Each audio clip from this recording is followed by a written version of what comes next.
Welcome to Building My Legacy podcast. This podcast is designed for leaders and entrepreneurs who want to leave a legacy and will provide strategies that focus upon key elements for legacy creation, determining your desired impact and its benefit, increasing your legacy's reach by engaging key stakeholders, planning, prioritizing, and executing.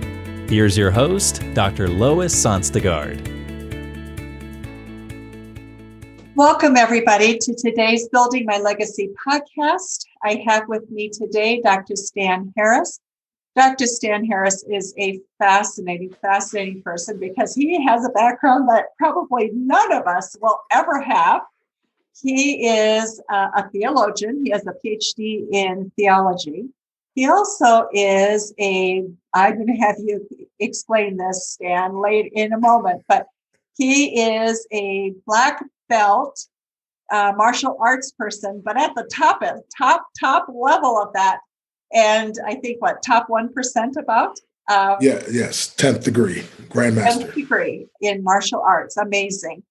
And he has a business that looks at how do you break through your mindset, things that keep you from really achieving and doing the things that you want to.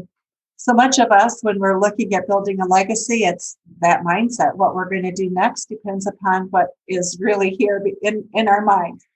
So with that, Dr. Stan, I am going to let you get started. Tell us what started you on this journey, and what is it that you do? Well, first of all, Lois, I want to say again, I appreciate you and what you're doing to make a difference in people's lives. Because there's so much negativity going on today. There's so much, hopelessness. There's so much confusion. There's so much hate. There's so much discourse. And so to have someone like you that's doing what you can do to make a difference, we need more people like you that are doing this. So I want to thank you for that, because in my field of work, I find out, Lois, a lot of people have good ideas, but they talk themselves out of it. And I was that way for many, many years. And that's why I love what I do now, because instead of talking myself out of good things, now I've learned to talk myself into the things that are going to serve me and those that I'm here to serve. So originally I'm from Harrisburg, Pennsylvania. Not my beautiful wife and I, we now live just north of Dallas, Texas, about an hour. But so at 3 years of age, my dad left, never came home, never called, never sent mom a dime. And unfortunately, at 6 years of age, I was out in the middle of a field playing. We lived in the ghettos, a real rough section of town. And a gang of teenagers came my way. Now, Lois, I don't know if you ever had your body give you signals that something bad's about to happen, but it's like signals went off. But I was so afraid, literally, I was paralyzed by my fear. And I teach people today, you can either be paralyzed by your fear like I was, or you can learn to be propelled by your fear. Like a little later on in life, we got chased by a dog, and I was so grateful for a car being close by, right? But I think I could outrun Usain Bolt when a dog's after me. But anyway, at that time I was paralyzed by my fear. And I meet so many people like that. And so I never even never tried to run. I was like, I froze in my tracks, right? It's a possibility I could have gotten away. I don't know, and I'll never know because I never gave it a shot. But at any rate, imagine this, a 6-year-old boy, and the guy hits me in the stomach, bam, knocks the air out of me like you're trying to breathe, can't breathe, and again, I'm a 6-year-old boy, and my mind is like, what did I do? Why? And I'm crying out, Mom, help, and so they start to just kick a punch all over me, and literally one of them picked me up and slammed me on the ground. And so again, excruciating pain. And then they start stomping all over me and kicking all over me. And literally, I'm bleeding from everywhere you can bleed. And again, I'm a 6-year-old boy. I'm crying out. I'm screaming. I'm hurting. And I'm bleeding from everywhere you can bleed. And still, that wasn't enough for these guys. They flipped me over on my back where I'm faced up. And one of them took a great big old bucket of tar and poured it on my face. They poured it on my body, took a bunch of feathers. They threw them on me and literally left me there out in the middle of the field. Thank God somebody finally found me, rushed me to the hospital, got me taken care of. But I remember as a 6-year-old boy, in my mind, first of all, I couldn't figure out what's so wrong with me that all this bad stuff keeps happening. And that's one of the things I want to caution your listeners. It's not you. But what happens is sometimes we can develop this victim mentality, and now we become like a magnet for all these negative things that happen. And so, but I made a decision right then. I was like, you know what? I'm going to learn how to protect myself so this doesn't happen to me again. I mean, it's kind of, everybody has their different responses, but that was my response, right? So I'm like, I'm going to learn how to protect myself. But my life, though, because of my mindset, we ended up going through physical abuse and verbal abuse. One of my mom's boyfriends beat me with a steel choker chain for a dog. I mean, a fiberglass bow and arrow set, so the physical abuse, obviously the racial abuse, by the way, I never get one day I heard a poem, by the way, that helped set me free racially. It goes like this, if it's okay if I give it to you real quick. Sure, go ahead. Fleecy locks and black complexion, cannot forfeit nature's claim. Skin may differ, but affection dwells in black and white the same. Rise so tall as to reach the pole, or to glance at the ocean at a span. I must be measured by my soul. The mind is the standard of a man. All of a sudden it dawned on me, it's not the color of my skin, the texture of my hair, or even the neighborhood that I grew up in. Rather, it's what I put in my head. And what I teach when I do my seminars is what you put in your head that affects your heart, that determines what comes to your hand. And if you want more coming to your hand, you got to put more impactful information in your mind that affects your heart. So, but at any rate, like I said, my life was a mess. Tried to commit suicide on 2 occasions before I was even 12 years of age. And I always say, I'm so glad I failed. There's some things you're supposed to fail at. But if you're listening to me right now out there and you're in a hopeless situation like I was, let me just tell you, suicide, you probably heard it. It's a permanent solution for a temporary problem. And back then I couldn't see any further than what was happening. And because all these things, they started compounding, I just started thinking, man, there's no reason to be here. No, why even give it a shot?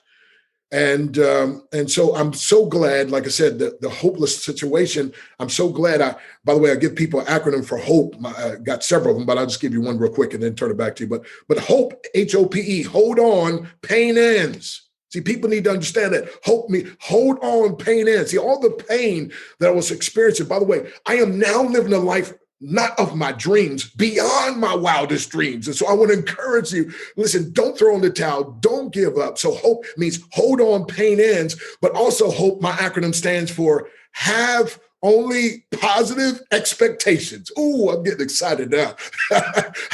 So, by the way, one of the reasons people say, man, I've never met a guy who loves his own speaker. Well, but I don't know what other speakers do, but Lois, when something changes my life, I make it into a message that I can give the people, because if it changes me, I know it can change other people. And so anyway, so I'm saying I went from all that degradation, and my main message in life, by the way, is every master was once a mess. Therefore, every mess or mediocre person, because some people are like, I'm not a mess. Okay. Every master was once a mess, or at best mediocre. Therefore, every mess or mediocre person can one day be a master. Now watch this. Whenever a mess or mediocre person becomes a master, they now have a message that if they market to the masses, they can make millions. And that is my story. Amazing. Okay, so you went into martial arts. That must have been the next part of your career. Theology must have come later. But Yes. what was it? So that's a tremendous drive to get to the 10th level black belt. What was it that really did for you at that point? And interesting that from there you went into learning theology. So how did that happen? And what did that do for you? Well, great question. First of all, like I said, it started in my mind. And that's why I always tell people the power of the mind. I've got a 21-day breakthrough challenge, and I really talk about this in more detail. But one of the things is this: once I make up my mind to do something, circumstances align themselves in my favor. When I say I can't, my mind stops trying. But when I ask, how can I, my mind keeps searching till it finds a way. There's a way, and I will find it. And if not, by the grace of God, I'll just have to invent it. And so not even realizing that, but the power of the mind. So I made up my mind. Okay, I'm going to learn how to protect myself. I got to do something different. I had, like I tell people, a Popeye moment. I've taken all I can take. I can't stand no more. Right? And so my mother, now people say it's coincidence. Well, I like to say coincidence is God's way of remaining anonymous. So my mother wins a free month of karate lessons, Shotokan karate. And I have 4 brothers. None of them went. I was the only one. I would go and watch my mom. And man, they were kicking and screaming and hollering. I thought, man, this is pretty good. Well, mom's free month ran out. And free is great, but people are really serious. They'll make some investment. So mom started paying every month. Now, after month, she got better and better. Now, Lois, you have to ask me the question, because one month she got what I call too good. You got to ask me, what does that mean? What is Now, too what good? is that? Okay. Her and her boyfriend got in a fight and she knocked him out. So when I saw this 5'1" woman knock out a 6'1" guy, I was like, whoa, I don't know what this karate stuff is, but this is my ticket.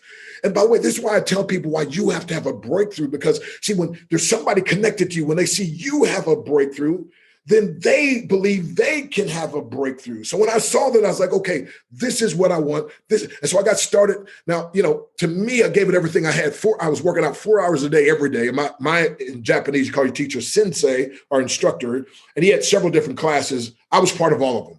So I mean, I was like, you don't understand, man. I mean, I got to learn this stuff. And I didn't even know there was a 10th degree black belt, by the way. I just wanted to learn. Matter of fact, I just want to learn how to fight. And they're like, no, we can't just teach you self-defense. We first have to teach you self-discipline. I was like, no. I just want They said, look, if we teach you self-defense, without self-discipline, you'll be like an uncontrollable weapon and you could destroy yourself, society, or both. And so I said, okay, well, whatever the self-discipline stuff is, if I got to learn it, okay, I'll learn it. The self-discipline is what changed my life forever, is what changed every aspect of my life. But I didn't know it. I came kicking and screaming because I wanted this, but I said, no, you got to have this. So anyway, I got started in martial arts. And again, because of also learning the discipline part, we went all the way to the top and became a champion and so forth. And then that's when I started to find out after black belt, there's a first degree and second degree. And so I was like, okay, I'm already in this thing. It became part of my life, and especially the discipline part too. And then the confidence that, once you know it, which is amazing, by the way, before I got good in the martial arts, I got in a fight almost every day. Once I got good in the martial arts, it was like no more fights. It's like there's a different aura, right? It's like now, once you know what you can do, you no longer get sucked into these things, and you no longer have to lower yourself, right? And but there's a different aura that you have, and all of a sudden life responds to that. So as a 15-year-old teenager, I just won this championship, and I'm proud of myself because I wouldn't fight with any teenagers. They were no competition. I fought with the grown men. So I'm thinking I'm pretty hot stuff, and so we're come back from the van. I just won the championship. And so the girls around me in the van, like, hey, you really beat those guys up and you're just a teenager. And again, I forgive me, my ego was so big. And as a matter of fact, I kind of blew my knuckles and brushed on my chest a little bit. So, well, I didn't want to hurt those old guys too much. I mean, my head was like, so my teacher in Japanese, sensei, he was drinking sake, Japanese wine, and got drunk and literally swerving down the highway. And we're going through the mountains at the time. I lived in Pennsylvania. It was so foggy going through the Pocono Mountains. Literally, you couldn't see 6 feet in front of us. So he had the window rolled down, looking at the guardrail in the middle of the highway, and he was drunk. I'm like, hey, sensei, stop the van. We might wreck and die. And 2 seats from me, this guy's like, man, if we die, we just die. I was like, wait a minute, what? Are you crazy? And I thought, yeah, he is crazy. But I never even thought about like I thought you had to get old like my mom or somebody before you thought about dying. And all of a sudden I was like, man, everything that I'm living for, is it going to matter? I mean, if I died right now, my sensei in his drunken stupor. And so anyway, make a long story short, it was a week later, some folks say, hey, we're just out inviting people, to church and so forth. And so I was like, I only get rid of these people. I go to church twice a year, Christmas and Easter, whether I need it or not. And so they said, well, but do you know, have you received the Lord? And I was like, well, no. They said, well, do you know that you go to heaven? I was like, well, no, do you know? They said, yeah. I said, well, can you come and show me? And so anyway, they showed me from the Bible. But when they got on this verse, Romans 5:8, but God commended his love toward us, I broke.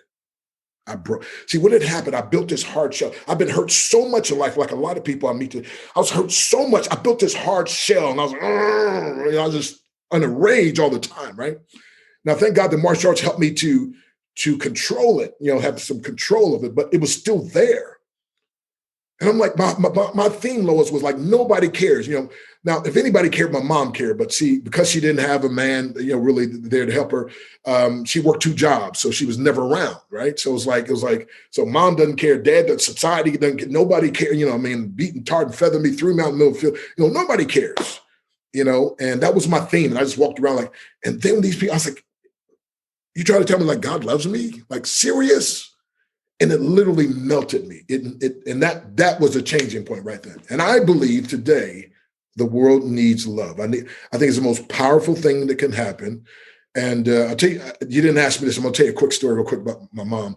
I got in a lot of trouble in school. I was about to get kicked out of public school. Now, you bad when you're about to get kicked out of public school, but I just wanted attention. I didn't know how to get it except being bad. That got me attention. She put me in Catholic school to try to conform me. Well, that didn't work. I ended up getting kicked out of there. 2 kids jumped me. I beat them up, but the nuns didn't see them hit me. So anyway, I come home. My mom's like, she was sleeping. She woke up. She's like, what are you doing? You're supposed to be at school. And I was like, I got kicked out. And this is my tough, mother, because she had to be tough. She had 5 boys, and I never saw her cry before. By the way, I never heard the words, I love you. And I'm sure she did, but she just, never. And so all of a sudden she's like, boy, you about to drive me to an early grave. I'm trying to raise y'all and I don't have a man to really help me. And then all of a sudden she stopped and she started crying. And she said, but one day I know you're going to make me proud of you. And I can't explain it, Lois. It was like something hit my heart. I was like, whoa. And I made a decision that day. I was like, I will never get in trouble again in school. And from that day on, not only did I never get in trouble, graduated top of my class, never thought I would go to college, by the way, ended up going to college, graduated who's who, top of my class, dean's list and everything. Then they even asked me to stay to be a professor, and so it's just been incredible. So one day I was speaking somewhere, my mom came and she's like, son, she's like, I'm going to tell you something. She's like, I'm just honored to know a man of your stature. I was like, Mom. She's like, no, seriously. She's like, son, I'm like, it's amazing. I said, can I tell you something? She said, yes. I said, you are just reaping the seeds that you sowed. She's like, what are you talking about? I said, you remember that time I got kicked out of school and you said to me, I'm about to drive you to early grade, but you start crying. You said, but I know one day you're going to make me proud of you. I said, when you said that, that gave me like hope. That seed, I received it. And I said, you're just receiving the harvest of the seed that you planted. So you said that, and I determined I was going to make that so. And so I teach people today, hey, if you don't have somebody that can sow powerful seeds in your life like that, learn to be the person that sows them in your own life. And that's what I learned to do every day. But let me stop talking here and let you. I love that. And I think so many people, that's the message that's so important. If people don't see something in you, a possibility, you don't rise. Yes. And you don't rise to what you could be. And so we churn people a lot of times in organizations because we don't take the time to see potential and to plant those seeds. And I think as much as we do sales and marketing, planting seeds in our organizations, it's everything in terms of our future growth, because we're going to have to do much more with growing internally our people. So tell me a little bit about what you do and how you go about working with breakthrough mindsets for people. What does that involve? Wow. Okay. Well, first of all, I have to give a disclaimer. They call me Dr. Breakthrough. I have to say, as Dr. Breakthrough, I can't provide the breakthrough. I just prescribe the breakthrough. But when people follow my breakthrough prescription, God Almighty provides a breakthrough they desire and deserve. And a breakthrough, by the way, is exploding through barriers that at one time seemed insurmountable. What's amazing is that everything that I do today is like, I used to think it was impossible. Matter of fact, when I saw people in the martial arts doing stuff, I used to think that was impossible. And this is my message to people. And as long as I thought that way, it was. See, if you think you are beaten, you are. And if you think you dare not, you won't. If you'd like to win but think you can, it's almost a cinch you won't. If you think you will lose, you've already lost. For this powerful truth we find, success begins with a person's will. It's all a state of mind.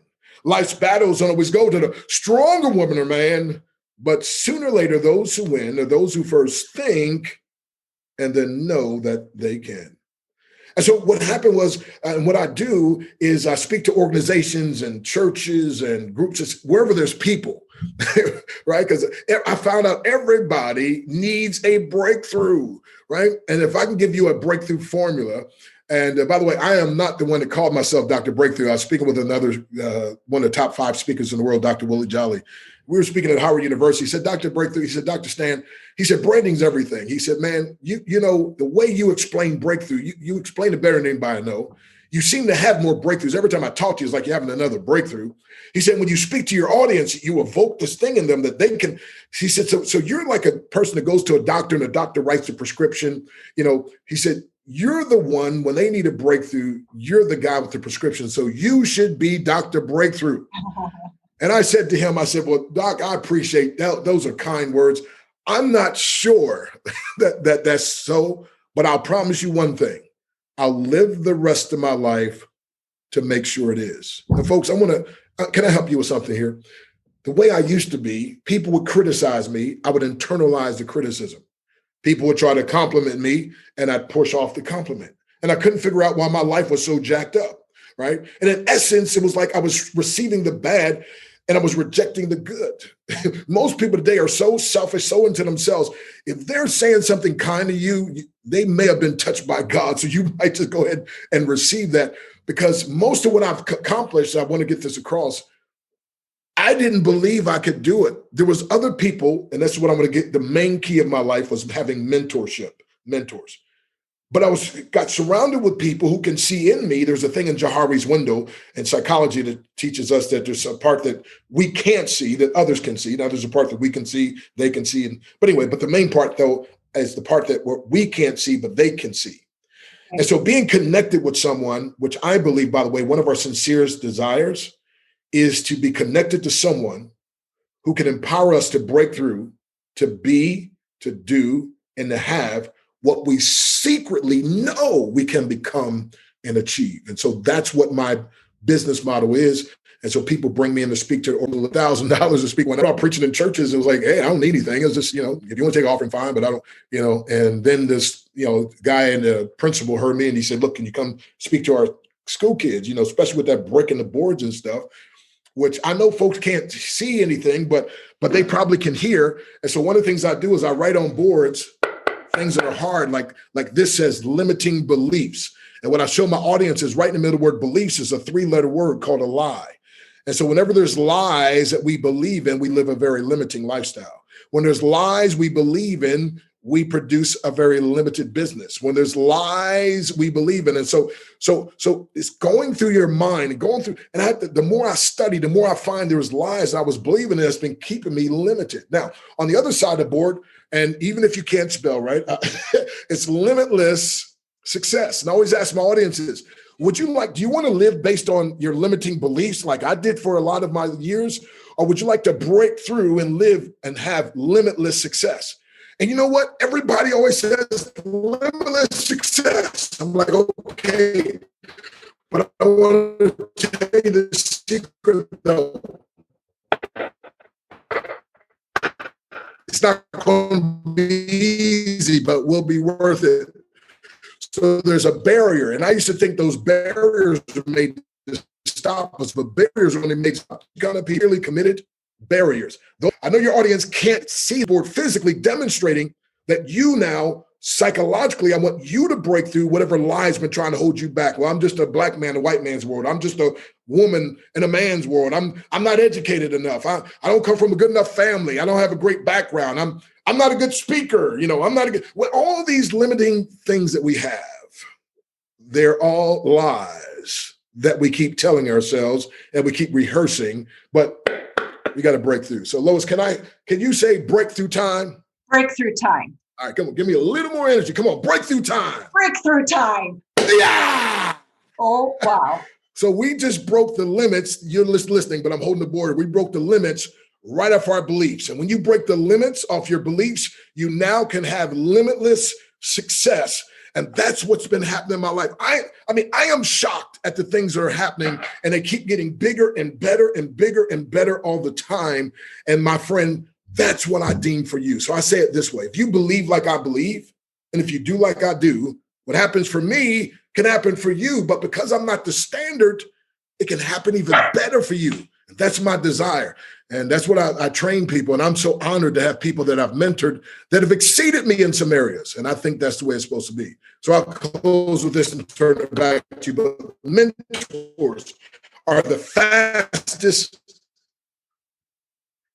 easiest, most reliable way of learning any skill. I said mentorship and having mentors is the so looks like we froze up a little bit there. Okay, there we go. If you would just repeat that, please. Right. Yeah. Could you repeat that, please? Start from having mentors. All righty. So mentors are the fastest, and easy. See, when I started in martial arts, I tripped over my own feet. Okay, did I go out again? You're there. Right, let me say it again. So mentors are the fastest, easiest, and most reliable way of mentoring any skill, mastering any skill. So when I walked into the martial arts class many years, oh my goodness, many decades ago, 5 to be exact, I tripped over my own feet. They actually called me Mr. Baboon. They made fun of me. They laughed at me. But there was something intestinal fortitude that I had that said, laugh now, because one day I'm going to whoop all y'all. And that day came. But in Japanese, your teacher, that's like a martial arts sensei. All the great athletes, they all have what? Coaches, trainers, and so forth, and mentors. So mentors, again, the fastest, easiest, most reliable way of mastering any skill.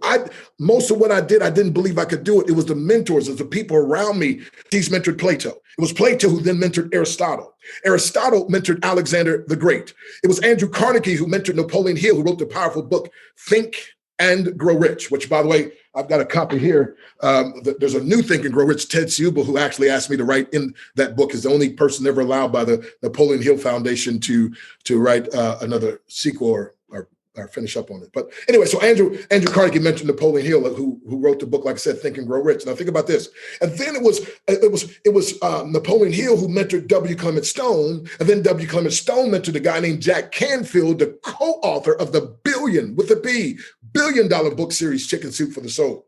Benjamin Graham mentored Warren Buffett, and Warren Buffett, of course, has mentored millions.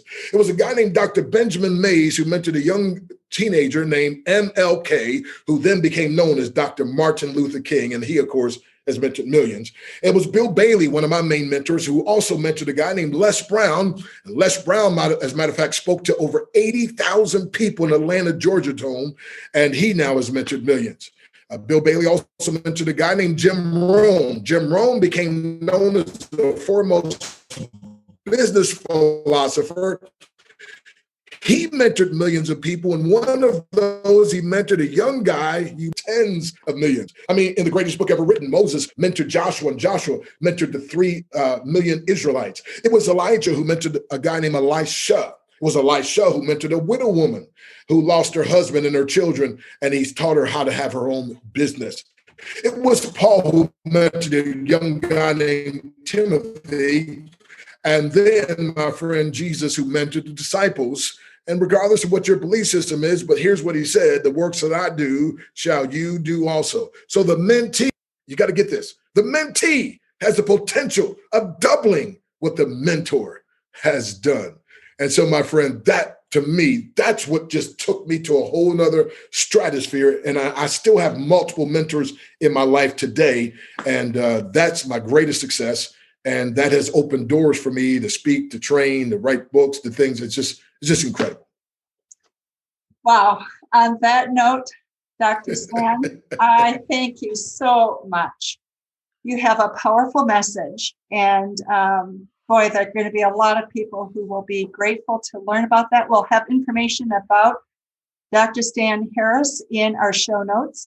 He has courses that you will no doubt want to take a look at. We'll have information about how you can find out about those in the show notes.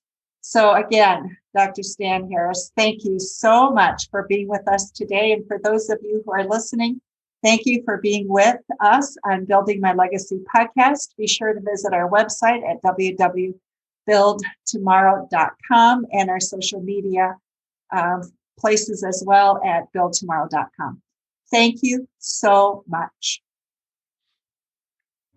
You've been listening to Building My Legacy podcast with Dr. Lois Sonstagard. To book your appointment with Dr. Sonstagard, visit www.buildtomorrow.com.